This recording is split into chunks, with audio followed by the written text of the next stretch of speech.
नमो भगवते वासुदेवाय। ओम नमो भगवते वासुदेवाय।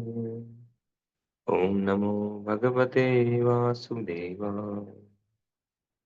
नारायणं नमस्कृत्य नरं चैव नरोत्तमं देवीं सरस्वतीं व्यासं ततो जयमुदीरये। नष्टप्रायेषु भद्रेषु नित्यं भागवत सेवया भगवती उत्तमश्लोके भक्तिर्भवति नैष्ठिकी। नमो विष्णुपादाय कृष्णपृष्ठाय भूतले श्रीमते भक्तिवेदांत स्वामिनिति नामिने। नमस्ते सारस्वती देवी गौरवाणी प्रचारिणे निर्विशेष शून्यवादी पाश्चात्य देश तारिणे। श्रीमद् भागवतम स्कंद 1 अध्याय 4। श्री नारद का प्राकट्य। श्लोक संख्या 19। चातुर्होत्रं कर्म शुद्धं प्रजानां वीक्ष्य वेदिकम् व्यदधात् व्यदधात् यज्ञ संतत्ते वेदमेकं चतुर्विधम्। उन्होंने देखा कि वेदों में वर्णित यज्ञ वे साधन हैं जिनसे लोगों की वृत्तियों को शुद्ध बनाया जा सकता है। अतः इस विधि को सरल बनाने के लिए ही उन्होंने एक ही वेद के 4 विभाग कर दिए जिससे वे लोगों के बीच फैल सकें। तात्पर्य। पहले यजुर्वेद नामक एक ही वेद था और उसी में यज्ञ के 4 विभागों का विशेष उल्लेख था, लेकिन उन्हें अधिक सरल बनाने के उद्देश्य से वेद को यज्ञ के 4 विभागों में बांट दिया गया, जिससे चारों आश्रमों का वर्तिपरक धर्म शुद्ध हो सके। ऋग, यजुर, साम तथा अथर्व, इन 4 वेदों के अलावा पुराण, महाभारत संहिताएं आदि 5वां वेद कहलाती। श्री वेदव्यास तथा उनके अनेक शिष्य इतिहास परवत व्यक्ति थे और वे सब इस कली की पतित आत्माओं के प्रति अत्यंत दयालु थे। फलस्वरूप संबद्ध ऐतिहासिक तथ्यों से पुराण तथा महाभारत तैयार किए गए, जिनमें चारों वेदों की शिक्षा दी गई।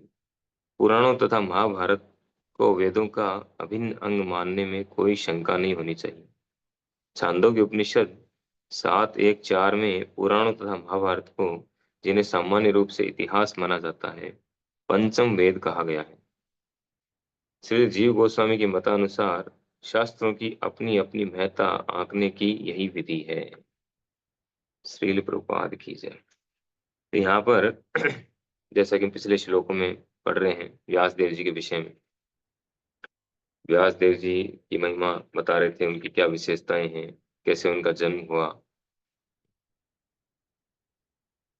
और पिछले दोनों श्लोकों में हमने पढ़ा कि भौतिक इस भौतिक जगत में तो कलयुग आने वाला था, तो कलयुग के जो लोग हैं उनकी स्थिति बड़ी गंभीर होगी और उस स्थिति से उनको निकालने के लिए, उनका उद्धार करने के लिए व्यास देव जी जो है उन्होंने उनका कल्याण चाहते थे।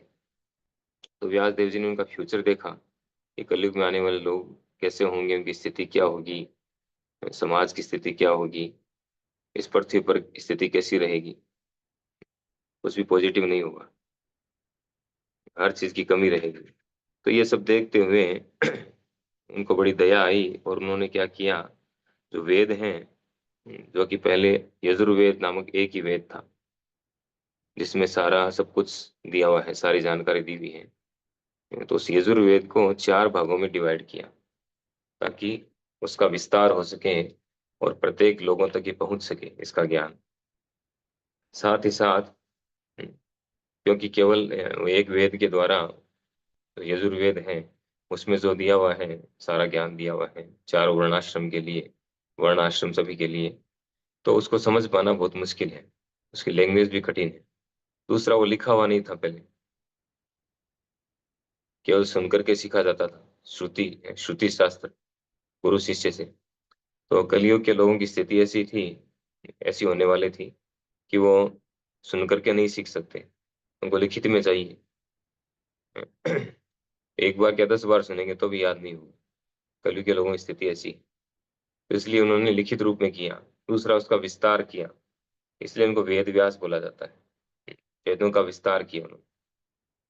तो विस्तार करके 4 भागों में डिवाइड किया, जिससे हर वर्ण का व्यक्ति, हर आश्रम का व्यक्ति क्या करे, कि जिससे चारों आश्रमों का वर्तिपरक धर्म शुद्ध हो सके।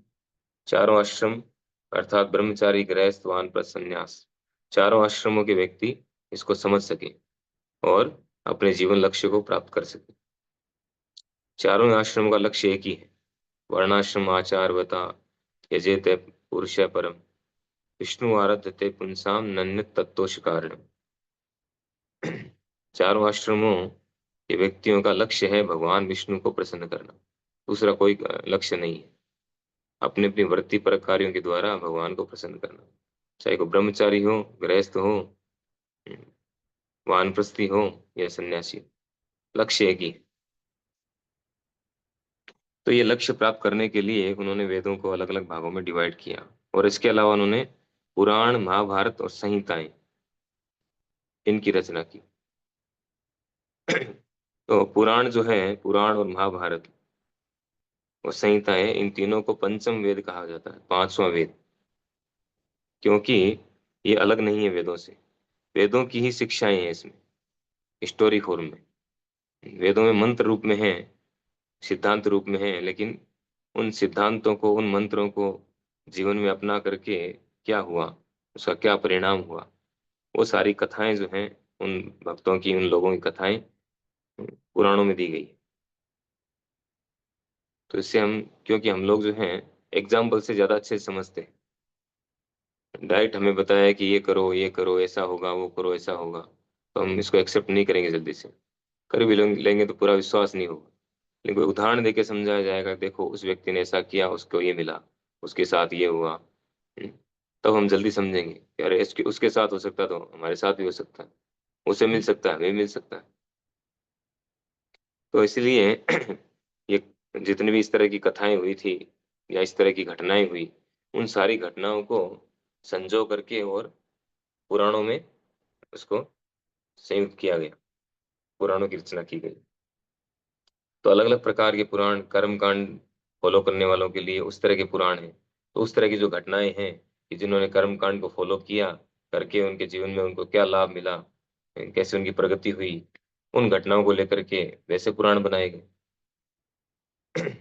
और जो भक्त हैं, भक्तों के लिए भागवत पुराण की रचना की गई, उस तरह की घटनाओं को लेकर। तो इस प्रकार से पुराणों की रचना की गई, जिसमें भागवत महापुराण सर्वोपरि है। और महाभारत जो है, कहा गया महाभारत एक ऐसा ग्रंथ है, वो भी इसी में आता है, वो भी इतिहास है। इनको इतिहास कहा गया है। इतिहास का मतलब जो पहले घटित हो चुका है, ये कोई मनोकल्पना नहीं है। पुराण और महाभारत में जो स्टोरी है, जो कथाएं हैं, वो कोई कल्पनाएं नहीं किसी की, वो सब इतिहास है। तो महाभारत जो है, कहते हैं कि महाभारत इस कलयुग के लोगों के लिए स्पेशल है, जो एकदम डिग्रेडेड है, पूरी तरह से गिरे हुए हैं, या कम बुद्धिमान वाले हैं, उन सब लोगों के लिए महाभारत बताया गया है, जिससे इजी समझेंगे स्टोरी के द्वारा। लेकिन जो भक्त हैं, भक्ति करना चाहते हैं, उनके लिए भागवतम है। भागवतम में केवल और केवल भक्ति की महिमा है। तो इस प्रकार से सभी प्रकार के लोगों के लिए अलग अलग प्रकार के पुराण, वेद, इनकी रचना की गई, जिससे उनका कल्याण हो सके। लक्ष्य यही था। फिर यहाँ पे कह रहे हैं कि पुराणों तथा छांदोग्य उपनिषद का एक एविडेंस दिया है कि छांदोग्य उपनिषद में पुराणों तथा महाभारत को, जिन्हें सामान्य रूप से इतिहास माना जाता है, पंचम वेद कहा गया है। वैसे तो इतिहास माना जाता है, लेकिन इसको पंचम वेद भी स्वीकार किया गया है छांदोग्य उपनिषद में। और श्री जीव गोस्वामी इसकी पुष्टि करते हैं। वो क्या कहते हैं कि श्री जीव गोस्वामी के मतानुसार शास्त्रों की अपनी अपनी महत्ता आंकने की ही विधि है। अगर हम शास्त्रों के महत्व को समझना चाहते हैं, तो हमें शास्त्रों से ही समझना होगा। क्योंकि आजकल ज्यादातर लोग जो इसको माइथोलॉजी बोलते हैं, ऐसा उनके दिमाग में वायरस घुस गया है कि ये सब मिथ है, माइथोलॉजी है, जो हमारे वैदिक शास्त्र है। कुछ है जो वेदों वेदों को मानते हैं लेकिन पुराणों को नहीं मानते। जैसे मायावादी लोग हैं, मायावादी लोग वेदों को तो एक्सेप्ट करते हैं लेकिन पुराणों को एक्सेप्ट नहीं करते। वो कहते हैं सब स्टोरी बनाई गई है, इस तरह से। तो दोनों को करना पड़ेगा, क्योंकि वेदों की शिक्षाओं को पालन करने वाले लोगों की इसमें कथाएं हैं, तो अलग नहीं है। प्रैक्टिकल भी जरूरी है ना, एग्जाम्पल के बिना हम कैसे समझेंगे। और एग्जाम्पल कोई ना कोई इतिहास में हुआ है तभी उसी का एग्जाम्पल दिया जाएगा, उसी को बताया जाएगा, कोई घटना हुई है तो। इनको पंचम वेद के रूप में हमें मानना चाहिए। जितना वेदों को महत्व देते हैं उतना ही महत्व हमें पुराणों को देना चाहिए, पुराणों को, संहिताओं को, महाभारत को उतना ही महत्व देना चाहिए। ऐसा नहीं सोचना चाहिए कि वेदों से कम है, ये आंकना गलत है। क्योंकि शास्त्रों के अंदर ही इनकी महत्ता दी गई। छांदोग्य उपनिषद, उस उपनिषद में बताया गया है कि ये केवल इतिहास नहीं है, इतिहास के साथ साथ ये पंचम वेद है। तो इसी प्रकार से जैसा कि शास्त्रों में बताया गया है, उसी अनुरूप हमें इनको स्वीकार करना चाहिए। यही सही विधि है। इस प्रकार शील व्यास देव जी ने जो है एक वेद यजुर्वेद के 4 विभाग किए, ताकि हम लोग उसको अच्छे से समझ सकें, और पुराणों की रचना की, जिनको पढ़ करके उन एग्जाम्पल, उन उदाहरणों के द्वारा हम जल्दी समझ सकें, आसानी से समझ सकें, और वेदों की इन शिक्षाओं को अपने जीवन में उतार करके, और हमारा जो जीवन लक्ष्य है उसको हम प्राप्त कर सकें। हरे कृष्णा। श्रील प्रभुपाद की जय। श्रीमद् भागवत महापुराण की।